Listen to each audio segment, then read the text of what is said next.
So, how to paint a winter landscape outdoors when you are just walking the forest and just have a small kit of watercolors.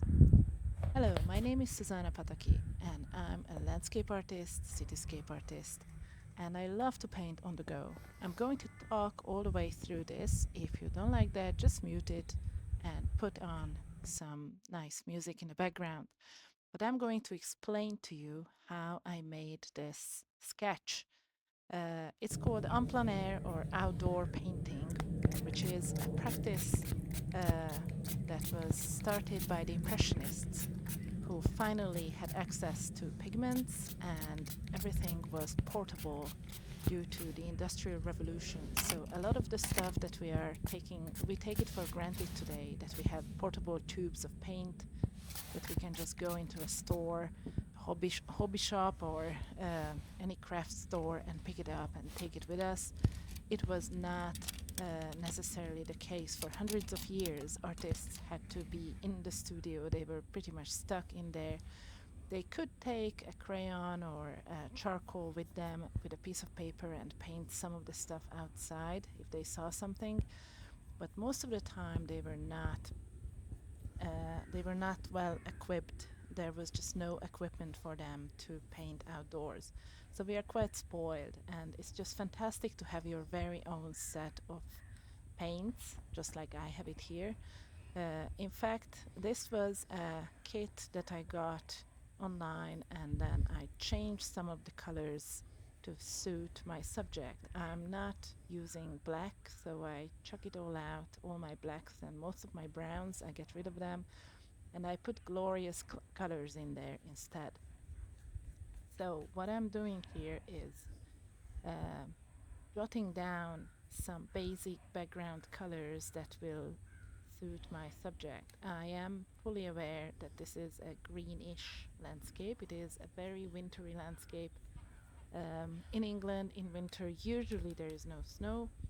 Uh, and then I also, as you see, I started using a bit of white. I do have some white gouache on my palette, on the lid of the palette. I have it with me. And the paper that I'm working on is not fully white. It is mid-tone, brownish, slightly colored paper. Uh, I do that because I want to use my own whites when I want them. So wherever I need the highlights, I'm going to use the white gouache instead. If you have just the white page, just a white watercolor paper, that's perfectly fine. You can also just take an A3 size watercolor sheet and fold it twice, which gives you 8 different surfaces similar to these pages that I have with me. So you don't have to uh, buy very expensive stuff to get started. What I'm using here also is an old brush, which is a half an inch brush. It's a Taklon brush, and I chopped off the very edge so it would fit into my smallest pocket. And I also sharpened it. You will see the way I'm going to use that sharpened edge. It looks like a pencil. It's not a pencil. It's just a sharpened tip of the brush. Also, the reason why I'm using a flat brush such as this is because it gives me uh, the option of using just the side, just like I'm doing it now. So I can make lines with it. But also I can create with just a couple of strokes, I can fill in, just like I'm doing it now, I can fill in entire fields very quickly instead of having to wrestle with a teeny tiny brush and try to have that whole field filled in. Now, as for some of the paints I'm having, you will see me struggle a little bit with that. Yeah, oops. I should have glued that. Sometimes what I do is I use a double-sided tape, just a teeny tiny Ah, bit to glue my paints or to tape it to the pin, because oftentimes what happens if you are like me, I sometimes climb on a tree and just sit there on the branch looking down at a pond, and it does happen that your entire kit falls off your lap, and it lands upside down, inevitably upside down, in the grass, in the pond, wherever.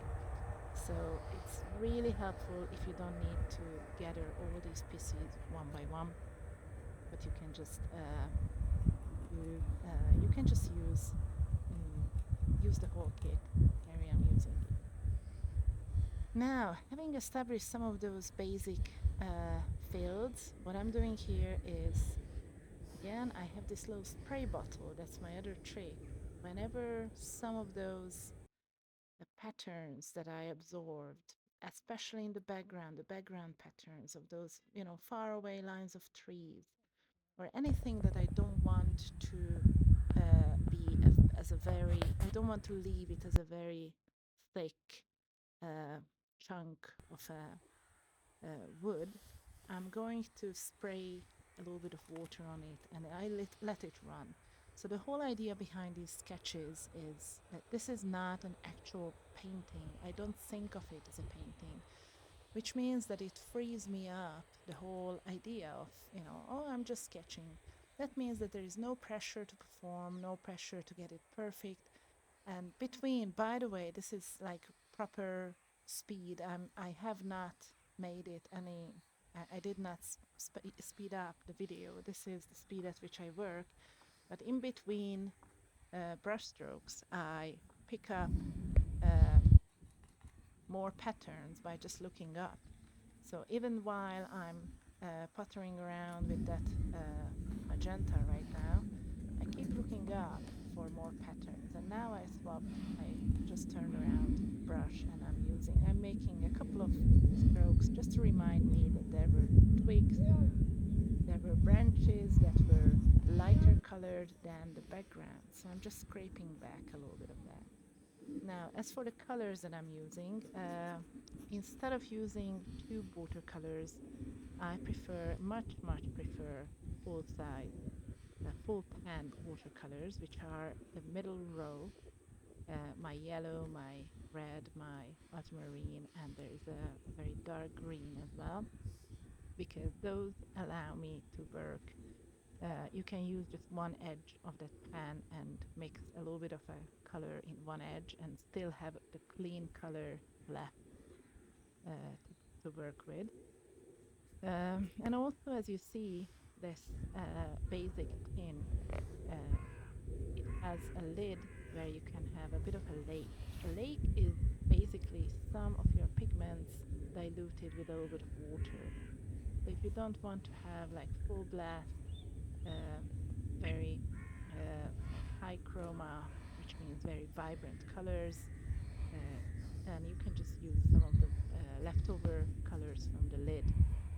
By the way, before you wipe anything off your lid, consider that it might be very useful for your next painting project. So it's not dirt that we are dealing with. You don't need to clean it. I rarely clean my palette lid here. I usually just use up whatever paint I had before.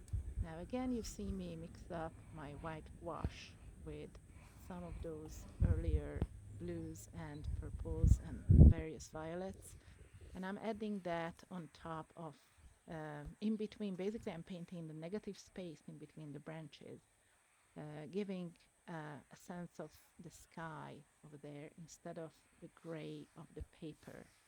So again, the sky and anything that needs to glow will glow compared to if I worked on a white paper to start with. Um, what else to share here?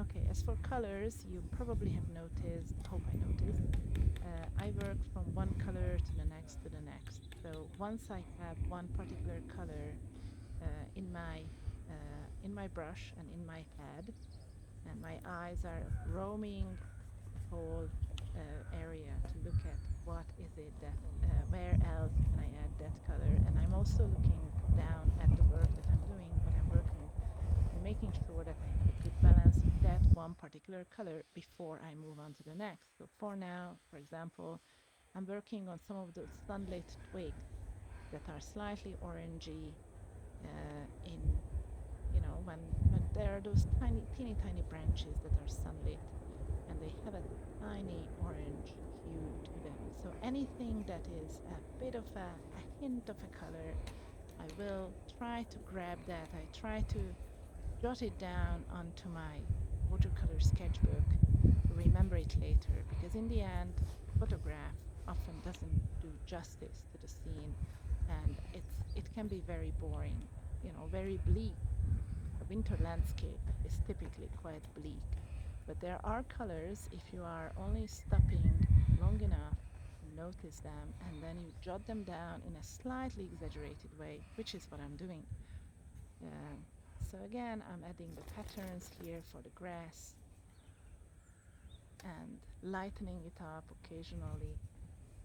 And anything that you paint on, so here I paint a little bit of the gouache, white gouache, I can add some stronger, more bold, more vibrant colors on top of that. So you see it's the sunlit grass right in between and behind that clump of trees that I can see. And I just go back and notice everything else. Now, if you found this video helpful and you enjoyed it, then please hit that subscribe button and the like button, and there's a notification bell that will keep you from uh, missing anything else new that I upload. So you will see me painting indoors, outdoors, with palette knives, with acrylics, small and large, and just, stay tuned and keep painting.